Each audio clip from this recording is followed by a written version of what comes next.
It says on these notes that I've been given that I'm delighted to be here with you all at my very first ONR industry conference. What it doesn't say on these notes is I'm even more delighted that there are so many of you still here at this time of the day, when all the networking opportunities have come and gone. And I think that speaks testimony to the relationship that exists between ONR and the industry. And it's already been said several times today, in the last few minutes, that a great job that Katie and the team have done in putting the day on. I only started on the 1st of April. My priority has been to get out and about as quickly as I can, both to visit as many of the team in ONR as possible, so I've been to Bootle, been to Cheltenham, and regularly in the London office, but also to get out and see as many of our stakeholders as I can. And today, of course, has been a tremendous opportunity to fast-track that process. I've really loved the conversations that I've had over coffee and this morning, and it's great to hear the coherence of message. I think we all have very similar view of the priorities both for the industry and for ONR in helping to regulate the industry. I want to thank our external speakers.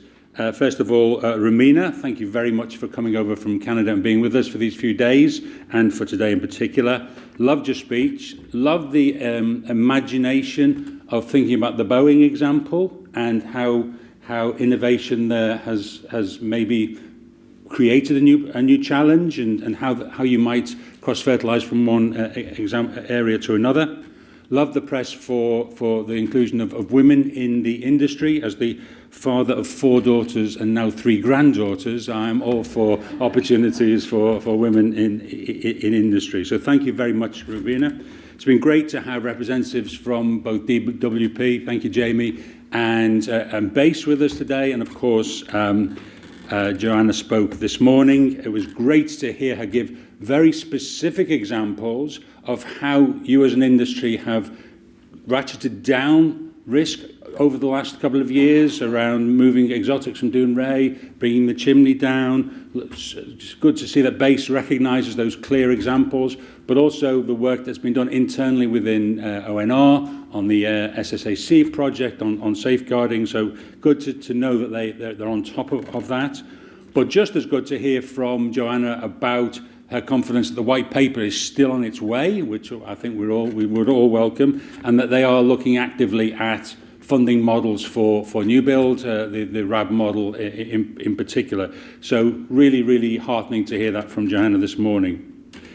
Joanna did speak about the role of nuclear in a low-carbon economy going forward.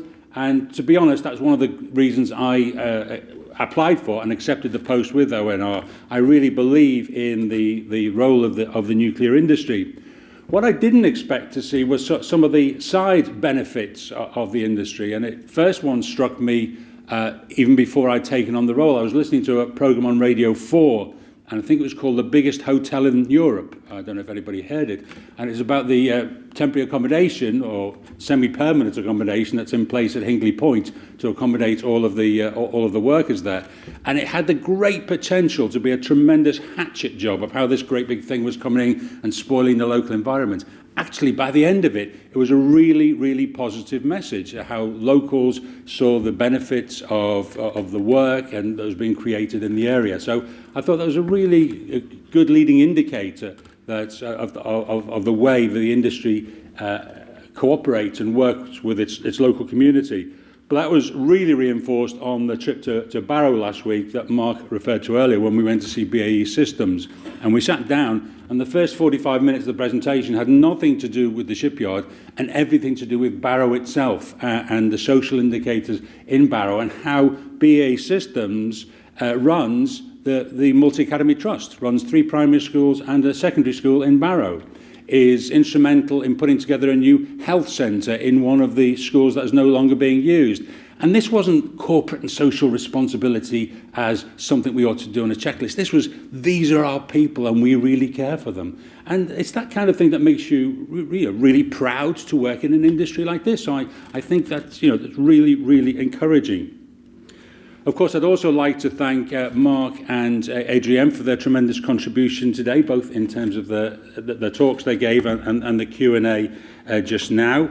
I thought Adrienne's talk was very stimulating, especially around the areas of feedback and feedback from our stakeholders and feedback from those stakeholders who have been naturally sceptical about the industry, the NGOs. When you see the vast majority of them saying that ONR is helping to make the industry safer, that's really, really good. And of course, it is a great tribute to Adrienne herself that we are on the front foot with the NGOs and other stakeholders, and that's been part of the transformation she has brought in the last couple of years. So it's no surprise that she got a Transformational Leadership Award at the 2019 awards by the Northern Power Women. You can leave the £5 afterwards when I go. And also to Mark. Mark, thank you very much indeed. You know, a day on innovation can be a bit airy-fairy, but it was great to hear Mark in his usual clear, concise way map out what innovation might look like, both in terms of the industry and in terms of regulation, and giving us some very, very specific examples. I think Mark has got possibly the hardest job I know of, a most challenging job. He's the man who finally signs off on all of these things in the nuclear industry. I can only think of one more challenging job, but there are 12 candidates for that at the moment, so there's no need to apply. You know, before I even started in this job, I was given the opportunity before interview to have a phone call with Mark and with Adrienne and with Nick Baldwin, the outgoing chairman. And the way they spoke so highly of one another was a really great leading indicator to me of something healthy within this organisation, which really encouraged me in taking on the role and has been reinforced by all my interactions since. As Katie has just said, I have spent 40 years now in the international oil and gas business, and my attitude to regulation has been influenced by three events in particular. And as I've gone round the staff in ONR, I've told them about these. And so those from the home team here, forgive me, you're going to hear this again. But for me, it's really vital. So when I'd been in the oil and gas business for 10 years, the Piper Alpha disaster happened. And it's terrible that it takes something as dramatic as Piper Alpha to cause a change in regulation. But that was the catalyst that brought about the whole goal-setting safety case regime in the North Sea oil industry. And of course, it's a very similar regime to the one that ONR applies in nuclear. And we've just had the conversation last few minutes ago how that is the best way to regulate. And I am sure it is. Because quite a few years later, when the Macondo blowout from the Deepwater Horizon happened in the Gulf of Mexico, the European Union wanted to impose a drilling moratorium in Europe. And so the North Sea oil industry got together with the TUC, with the regulator, with the Coast Guard, with lots of other stakeholders, and we put together a working group, a committee, to look at and defend the industry against a complete shutdown. And I happened to chair that group. And the goal-setting safety case regime was one of the strongest bulwarks we had in demonstrating the ability of the North Sea to continue to operate. So a great believer in that regime. But the third example is one that is far more personal. In 1989, same year as Piper Alpha, my brother was one of those 96 Liverpool supporters who died at Hillsborough. And whatever you say about the actions of the police and the state of the stadium and everything else, you know, the very fact that fences were put up to stop fans going onto the pitch was in itself a piece of regulation, which had unforeseen consequences in trapping people in the ground. And so for me, the need for an intelligent, mature, engaged, creative regulator is vital everywhere, and no more so than in the nuclear industry. As I've come from the oil and gas business, I've thought about the comparisons and the contrast between oil and gas and nuclear, and you think about the three phases of new build, operations, and decommissioning.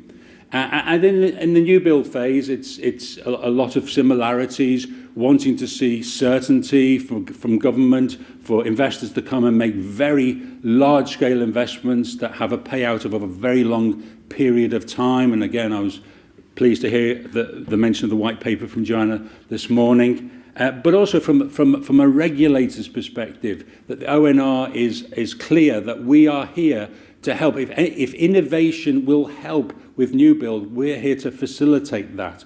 But also, as Mark said, it's also about replication and standardization, because that's a great way in which we're going to save costs, and that's not ruled out. It's not either or, it's both and we're here to make sure that you do not have to go through any unnecessary regulation as you try and replicate from one project to another.